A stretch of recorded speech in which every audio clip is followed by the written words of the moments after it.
Today, we are going to look at Caccini's Ave Maria. This piece is actually by Vladimir Vavilov, a Russian composer who attributed it to Giulio Caccini. We are going to analyze aspects of interpretation, vocal technique, and a bit of harmony. What makes it so special? Well, the piece only uses two words, Ave and Maria. In Latin, these are pronounced Ave Maria. Do not pronounce Maria the English way. The R should be rolled or flipped, like in Spanish or Italian, using your tongue against the palate, not the throat. So the composer's task is to develop these two words through vocal ornamentation, the use of vocal register, and the dynamics. The piece mentions the same harmonic progression throughout.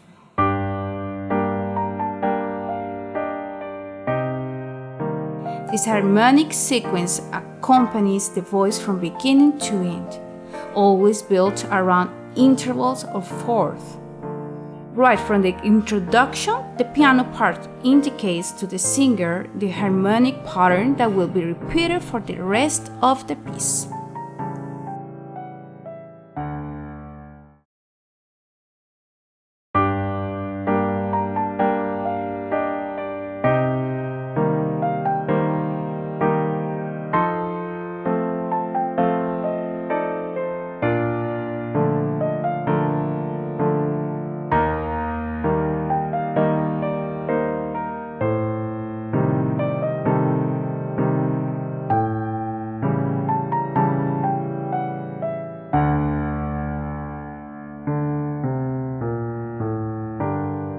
The voice enters in measure 9 with the Ave Maria.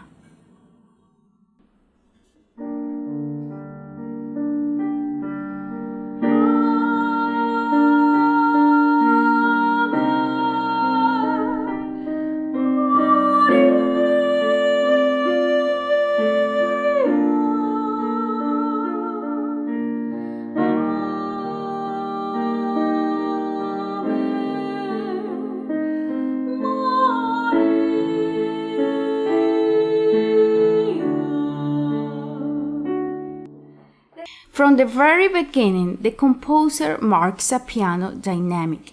It's important to remember that this kind of piece is always meant to be sung softly, never with a full or heavy voice, but rather with a gentle, delicate expression. This makes it a bit challenging because it requires controlling the breath within a pianissimo dynamic.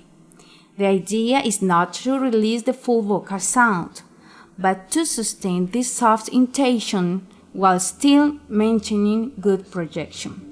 In the next phrase, the same Ave Maria continues, but now there's a leap of a perfect fourth emotion that the composer has been implying harmonically since the beginning and now expressed vocally.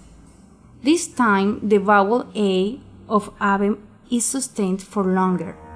It's important to have a solid diaphragmatic support here, from the very start in fact. Also, make sure not to break the words when taking a breath. You should breathe after the word or phrase has been completed, not just when you run out of air. For example, Ave, breath, Maria, breath, and so on. This is the next phrase in measure 17.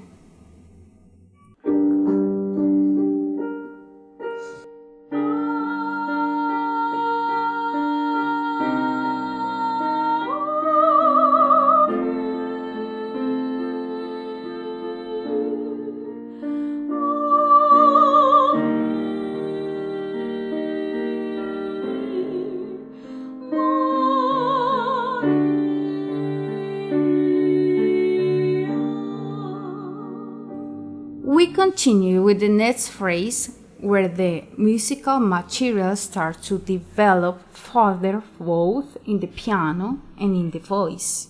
Now the pianist plays this line.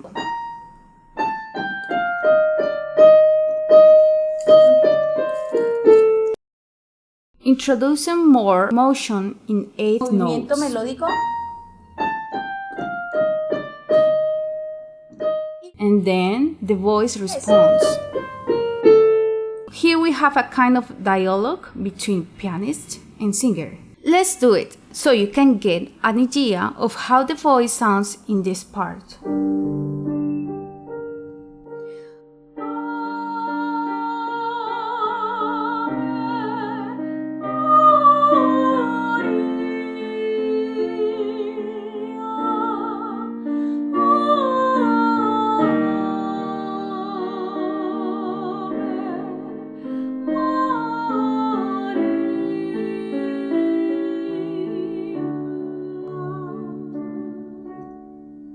Moving on from measure 33, things get a bit more interesting. We again encounter the same interval of a fourth, but now in a much brighter register, whether sung by a soprano, tenor, or anyone who takes on the piece. The phrase acquires a brighter, more resonant character, suggesting a transition from inward expression to a more outward, intensified vocal presence. So, the melody climbs higher, and you can start playing with a mezzo forte dynamic to reflect the heightened expression without losing the delicacy of the interpretation.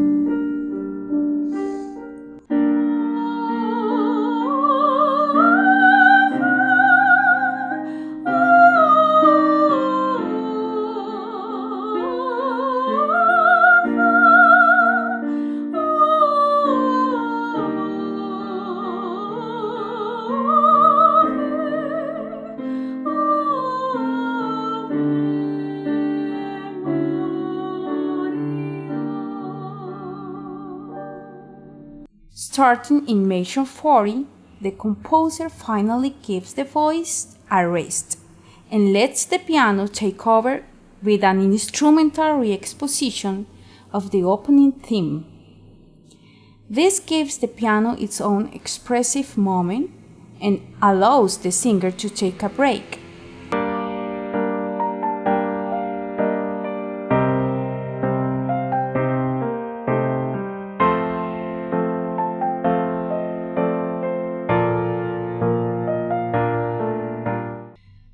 However, the harmonic progression continues unchanged.